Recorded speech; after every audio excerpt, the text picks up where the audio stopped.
En juin 2023, la Côte d'Ivoire abrite la CAN. Les travaux pour accueillir l'événement vont bon train. Ce jeudi, à la primature, le secrétaire général de la Confédération africaine de football a été reçu par le chef du gouvernement. Véron Moussengomba a remis aux autorités le cahier de charge de ce rendez-vous. Donc, les trois instruments sont des lettres de garantie du gouvernement qui soutient et s'engage auprès de la fédération pour la livraison de la CAN 2023. Et puis le contrat d'accueil, comme on dit en anglais, host agreement, qui mentionne les conditions et termes d'organisation de la CAN. Et puis évidemment, le document final qui confirme cet engagement qui va être signé, qui crée aussi les LOC, qui signe entre les LOC, la fédération et puis le gouvernement. La CAF se dit par ailleurs très satisfaite de l'état d'avancement des travaux en cours. On aura une CAN exceptionnelle. Je dis pas ça parce que je suis ici. Les indices d'une compétition exceptionnelle, l'engagement des autorités, l'engagement sans faille, la qualité des infrastructures et puis évidemment l'accueil de son peuple. Donc avec ces ingrédients, on peut avoir une CAN qui est magnifique.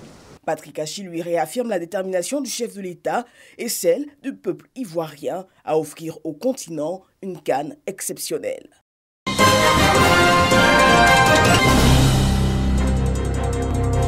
C'est la mort dans l'âme que Nassene Batouré, ministre de la Femme, de la Famille et de l'Enfant, s'est rendu au service des urgences du CHU de Treichville.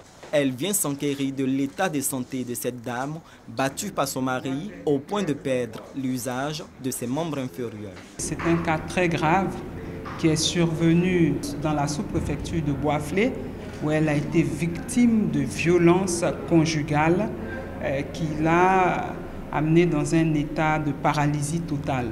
Elle est dans un état critique. Et dès qu'elle a été transférée ici, nous sommes rentrés en contact avec le ministre de la Santé qui a appelé ses services pour une prise en charge totale de la victime.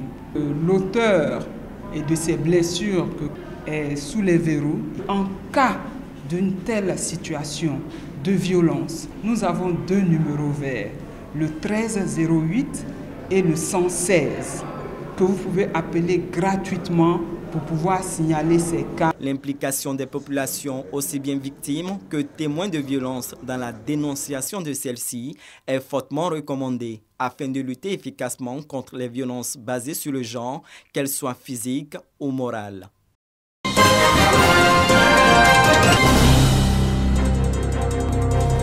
À Bouaké, la gendarmerie sensibilise les transporteurs sur les accidents de la route. Selon les statistiques du ministère des Transports, la Côte d'Ivoire enregistre chaque année près de 600 morts et 13 000 blessés dans les accidents de la route. Des dommages qui font perdre à l'État du Côte d'Ivoire plus de 300 milliards de francs CFA les ans. Pour les responsables locaux des maréchaussées, cette approche consiste à informer et faire prendre conscience aux conducteurs des dangers de la route et leurs conséquences parfois dramatiques. Selon eux, la nationale A3, traversant les villes de Bouaké, Katulan et Yakara, constitue l'un des axes routiers les plus accidentogènes en Côte d'Ivoire. L'excès de vitesse, l'état défectueux des véhicules, le non-respect du code de la route, l'incivisme ou l'alcool au volant, autant de causes des accidents de la route. Tout ce qu'on demande aux transporteurs, de se mettre à la disposition même des forces de l'ordre. La loi, là, c'est fait pour les hommes. De ne pas avoir peur de la gendarmerie ni de la police. Tu ne peux pas transporter 70 passagers et tu es drogué ou bien tu as bu. Ce n'est pas normal. Je dis aux jeunes chauffeurs de ne pas se donner à ces abus-là. C'est très grave d'abord pour leur santé et ensuite, ils amènent les passagers au cimetière. Cette campagne s'inscrit dans le cadre du plan d'action de la gendarmerie nationale à Bouaké. Des échanges avec les transporteurs se tiendront le dernier vendredi de chaque mois.